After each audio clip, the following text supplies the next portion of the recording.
I guess, starting off the bat here, like what originally inspired you to pursue sports media? And was there a moment that like you knew that it was like the right direction for you?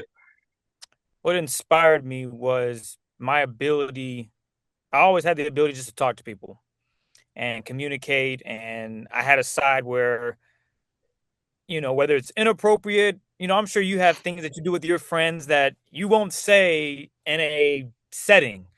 I was the same way. I had a way of just communicating, and I had sports, music, but I always was interested into that. Something that I think a lot of kids grow up doing. You meet new people doing it, you compete, you're doing all these things in sport, and I grew to love sport.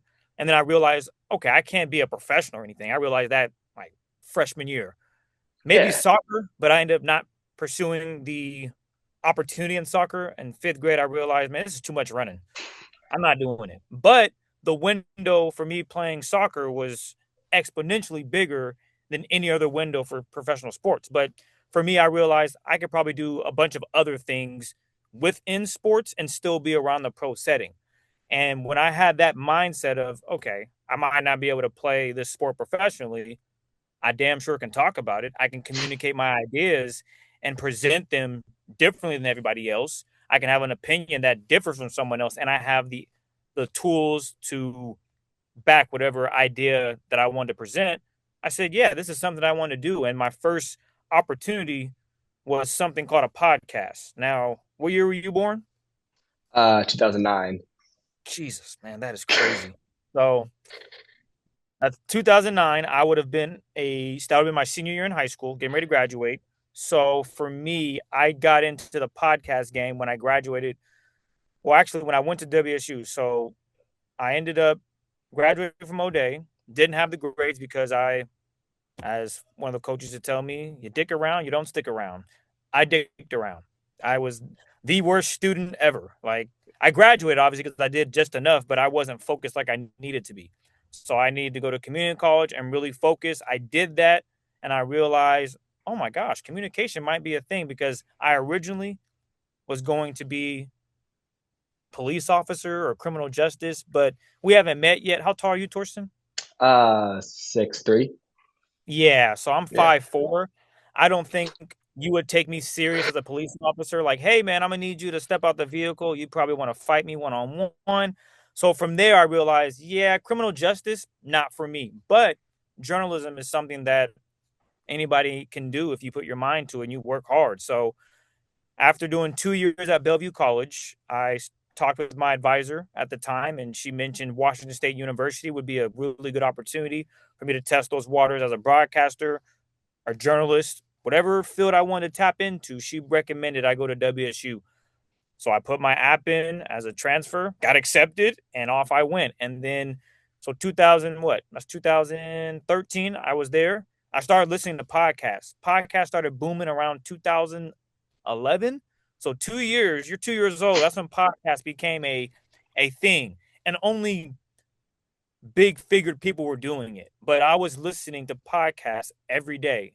Like I'm sure when you go to school on your ride or your bus, whatever, however you get to school, you're probably listening to music. I was a weirdo. Back in that day, I was listening to podcasts. I was one of those kids that was really listening to the content.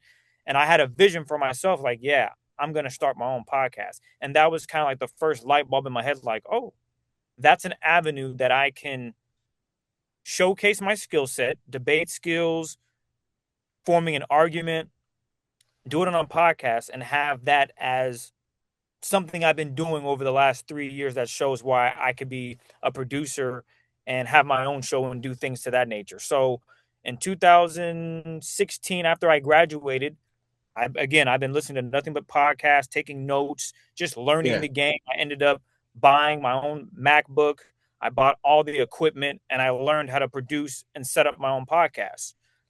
I have friends that were interested in doing a podcast as well. And I told him, I said, hey, we had a big meeting at one of my friend's house. So I want to say this 2017. So about a year after I graduated, we had a big meeting at my friend's house. And I stated, hey, if you guys want to do a podcast, it's a grind. It's like a job. The sad part is, though, we're not going to get paid because we're a bunch of nobodies. No one knows who we are. So if we were going to do this, like we got to treat it like a job, meaning You have to post about it. So at the time, social media also booming. Twitter, Instagram. We needed to promote it. Facebook. But I was the only one promoting it. And I get it. These guys, they were just in it to see what it would be like.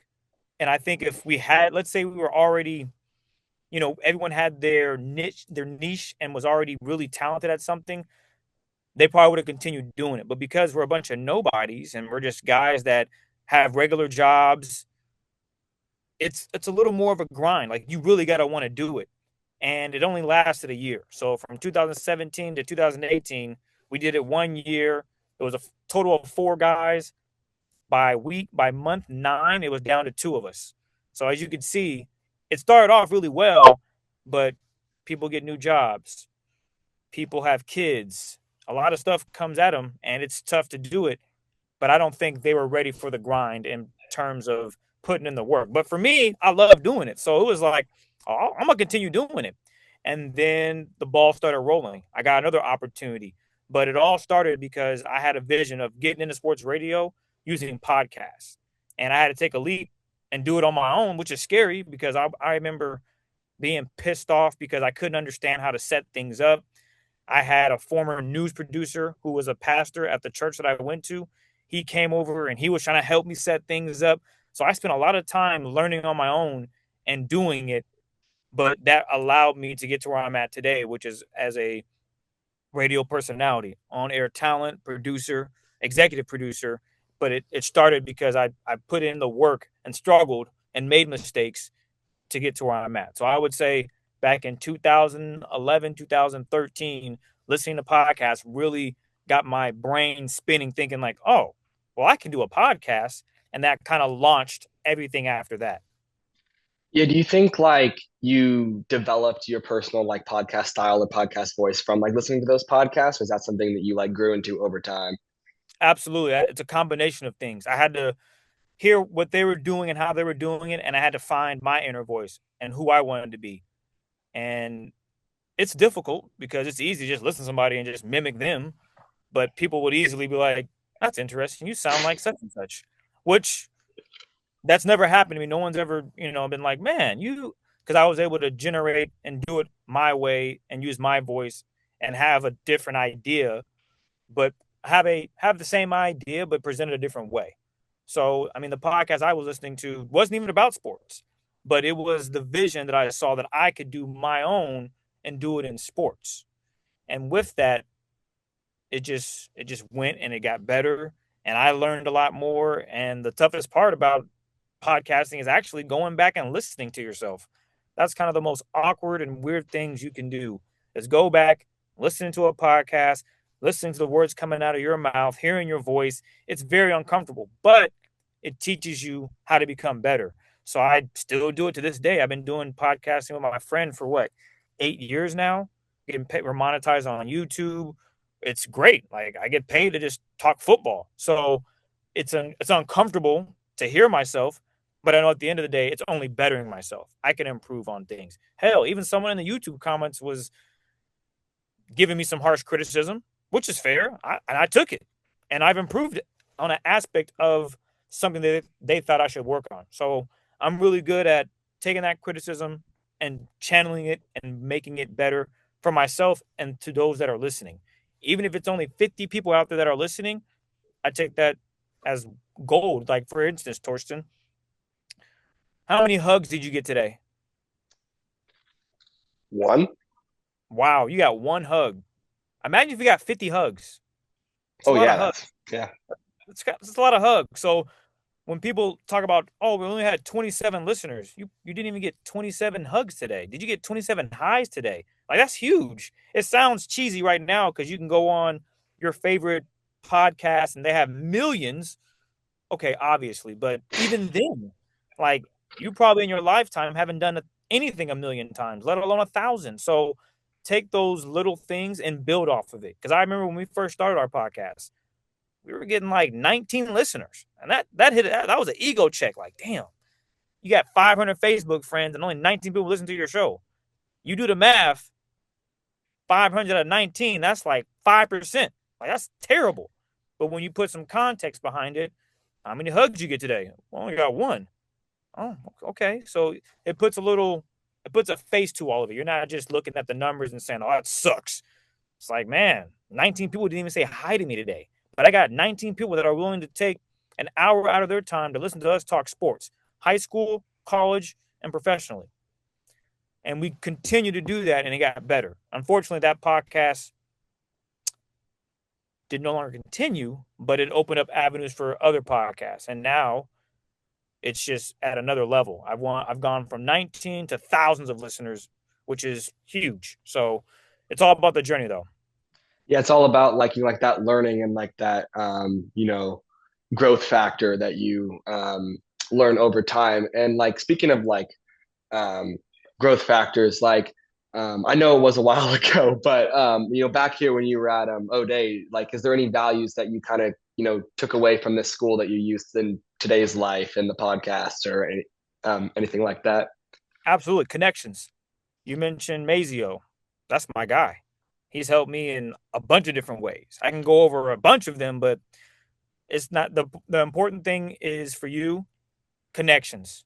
Your teachers, your classmates, staff, everybody, your coaches, all of that is important. You never know what door they can open for you when you're my age and you're looking to do something different or you're looking for whatever.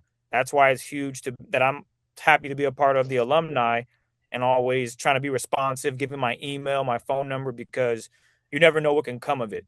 So the biggest lesson I learned is the brotherhood and connections. You keep that with you, I think you'll be just fine. You still got to put in the work, but people can, oh yeah, Torsten, he's a great guy. You'll love him here, A, B, and C. And obviously, maybe you were like me. You were messing around in high school. You didn't do all the things you needed to do. But there's growth in that. You might have to do something different your freshman year of college. Who knows what your story will be like because you're in it right now. But it's important that all those relationships you have with those teachers, staff members, coaches, make sure you lock in on that because they can open up doors that you never thought could be opened. And even if there's some teachers that maybe you don't like as much, build a better relationship because again, same thing. You might have hated that teacher. Graduated, they see you in a different light. You're growing young man. They realize you're in high school, negative influence, whatever the case may be. That happens. As you become an adult, they look past that. Because I remember I was a total ass in one of my Spanish teachers' classes, and I'll never forget one of my teachers was like, "Kid, you're like 15. You're a dick." Of course, she would love for you to do A, B, and C. I never did A, B, and C, but when he told me that, I was like, damn, I wish I would have. And I don't know if I'll ever get the opportunity again, but that's why I'm passing it on to you. Make sure you keep all those connections, stay in touch, let them know how you're doing, give them updates, send in when Mazio, when you graduate, send that information that he's asking for, like email, phone number. That way you can stay in contact. And if something comes up, he might be able to direct you and help you. You never know. Worst thing they can say is what? No. And chances are they're not going to tell you no because you're alumni. They love you. You're a brother for life. That's something they're big on. And I am an example of a brother for life. I come back at least 3 or 4 times a year to watch sporting events. I try my best to help out when I can, whether it be coming back and speaking to a class about my journey or just attending the breakfast that they do with seniors and talking about career paths and all that. So I love coming back and giving back to O'Day. I might not be doing it with dollars, but I do it with word of mouth and just spreading positivity and hoping that there's someone that is looking to get into this industry and I can plant the seeds in them to do just that. Well, I mean, speaking of coming back, you also participated in that Madden tournament, right? Oh You yeah, know, yeah. yeah. So like any like quick thoughts on that? Like how do you think that like that went for you? You just Oh, I loved it, man. I yeah. played Madden a lot. Before you were born. Oh my gosh, I can say that. I've been playing Madden since 2002, and I've seen just how bad the game has gone, what they did Yeah. well. But for me, it's all about just playing and having fun. As I was telling Mays, I'm in 2 leagues, and it's funny. Those 2 leagues I'm in, they're started by O'Day guys. There's I want to say 6 O'Day guys in it, including my little brother who graduated from O'Day in 2014. So we have a. It's kind of cool to go back and be playing Yeah. Madden with some high school guys that I mean I was a sophomore at the time and they were seniors. I didn't get a chance to hang out with them, other than track practice. So I had limited time with these guys, but now I'm in a Discord with them, communicating, setting up games. A lot of them have families and we're all getting married and things. So that's just really cool to be a part of that. And then in terms of getting back to the Madden, that was fun. It was really cool competing and meeting the young guys and competing and having fun. I'm glad that I won it. I didn't want to lose to some of you, to the young guys. That would have hurt a little bit, but it's a video game. You can't win them all. I did win them all, luckily. So we'll see what happens next year. Looking forward to doing it again. But yeah, I enjoyed it. Looking forward to see what else Mays has up his sleeve, because I know a lot of kids play 2K, which I don't as much, but I'm sure there's opportunities to do a bunch of things with that and just keeping that bridge open between alumni and current students, because I think that's another way to connect. I actually followed a couple of guys via Instagram off of just that. So just getting back and meeting these guys is cool, and they can see my journey. And I can see their journey as they play their senior year of football or whatever sport and looking to get into college and do all those amazing things.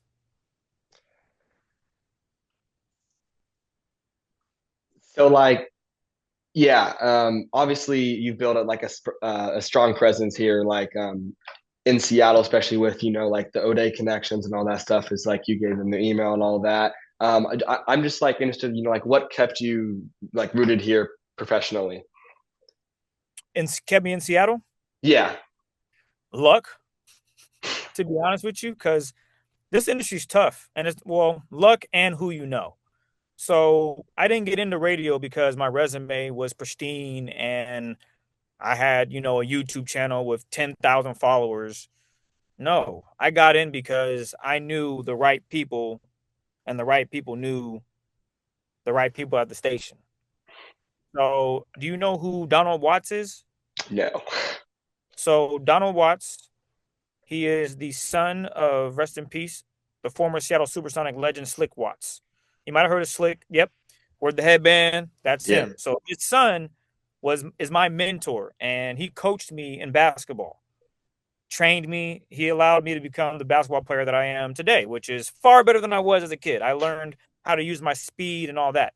Long story short, he knows the program director at KJR where I work. I didn't tell you this, but I did a podcast with Donald Watts as well.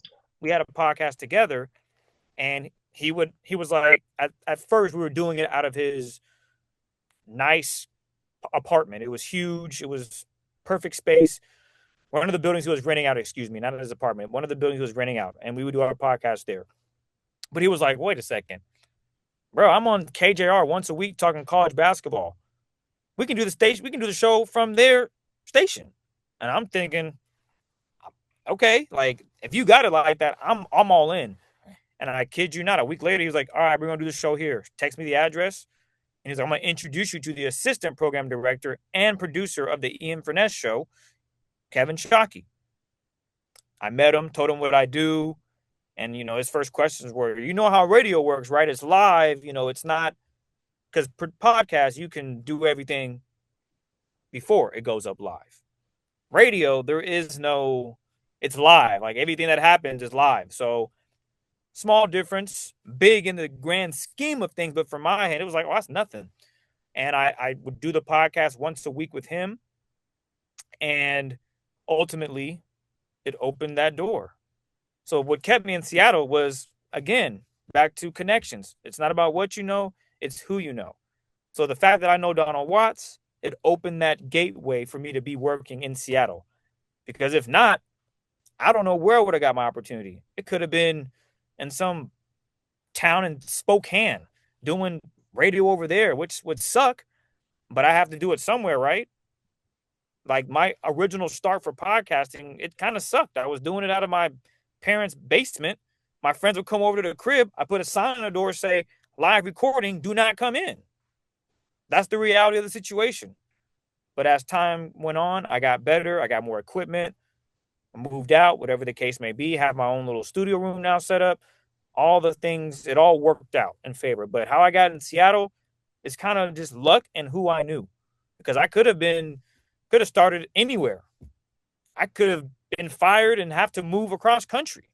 I've been lucky enough to be at the radio station now for going on, I think last week was my 7th year.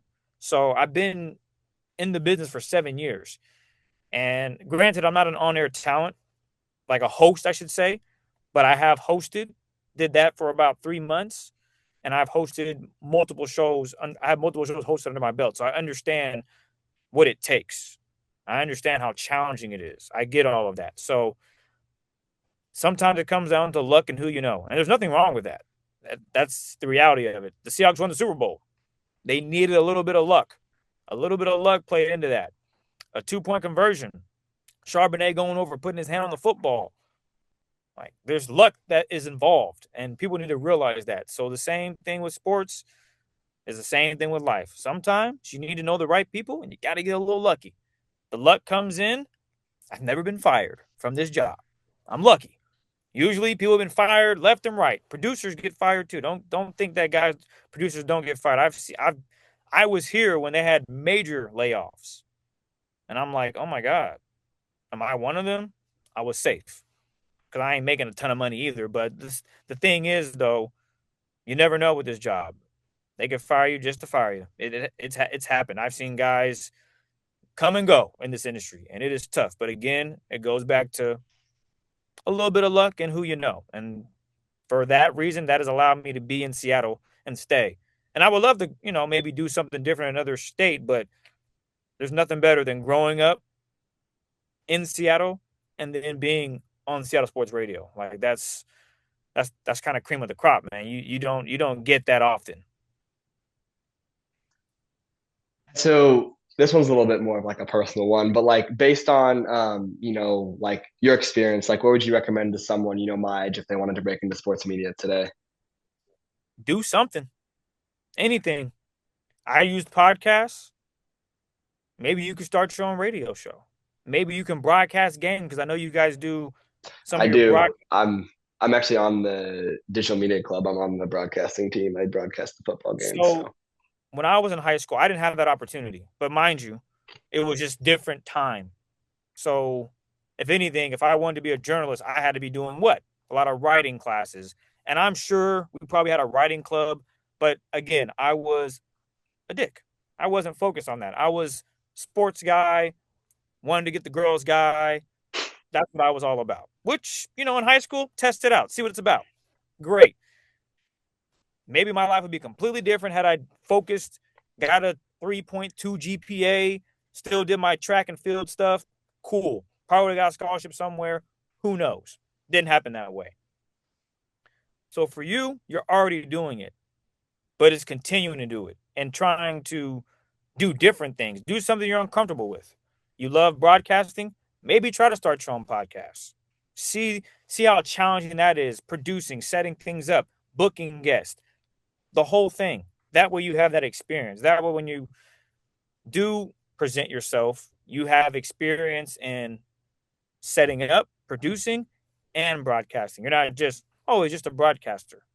Because now you've done it all. Not saying that you haven't, by the way, just saying add to it. Do things that you're uncomfortable with. If you've never called a soccer game, give it a shot. Because when you get to college, you may not get the opportunity to call the games you want to call. I remember I had to call a freaking volleyball game. Do I look like I know anything about volleyball? The answer is no, I did not. The stereotype is okay. I knew nothing about it. But I ended up having to call it and I actually had fun doing it. It was weird, but the thing is, you just got to do things that you're uncomfortable with. And right now, the great news is you're already doing stuff. So that's looking great. You're off to a great start. But it's now trying to go out on your own and do something as well. Whether that's a podcast, whether that's, I don't know, radio in some shape or form. Because there's probably radio stations locally that you can probably do something. That's some research you're going to have to do. Because when I was a professional mentor, I had a kid that he was doing some radio on some station and he was just getting reps and he was in 8th grade. So I forget the name of it, but I'm sure if you typed in on Google radio stations, you'll find something that you can go out there and get your voice out there because you're a senior, right? No, I'm a junior, but Junior. yeah. Fair enough. You're a junior where you can get your voice out there, get the repetitions, but it's all about reps and doing something. Because imagine if you said, oh, Chris, how do I get into the business of where you're at? And you told me you're not doing nothing. You're just a student and you're playing sports. probably not going to do too well. But again, you're only a junior in high school. So the fact that you're doing all this stuff is a huge plus. Now it's when you get to college, maybe you do some television. Maybe you try that out just to see what it's like. You might not, I'm not saying you need to do it because that's going to be the future. I'm saying give it a shot. You might end up, oh my God, I love being in front of the camera on TV. And now you're a reporter. So it's all about trying things out because one thing that I realized when I graduated is a lot of people, their degree, their first job or their career job will have nothing to do with their degree. And that to me is just like, dang, you didn't even try it, but it's hard. It's hard to get into, it's hard to graduate with a degree in kinesiology and become a personal trainer.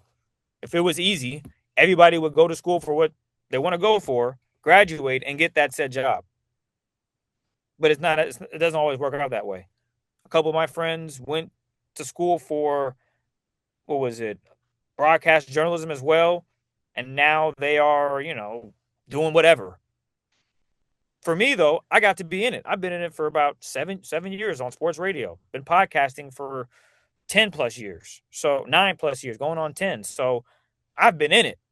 Maybe one day I'll leave, but I got to be in it. I got to see what it was like. I've seen it highs and lows. I've built relationships with former Seahawks players that are now who I call friends. Like those are things that I always keep in the back of my mind and just be like, wow, that's cool. If you would have told me a junior in high school that I'd be friends with KJ Wright, Cliff Averill, no Bobby Wagner, be pretty cool with Doug Baldwin, I would have been looking at you crazy. But now these are all 4 people that I know of. They know me, and we have a relationship. So that was huge, and I always have that. And for you, like I said, you're already doing it. Just keep going and try different things and see what sticks. Because again, 10 years from now, you might be like, oh, TV host. You just never know. I would say just don't limit yourself because you never know what you can do when the opportunity presents itself.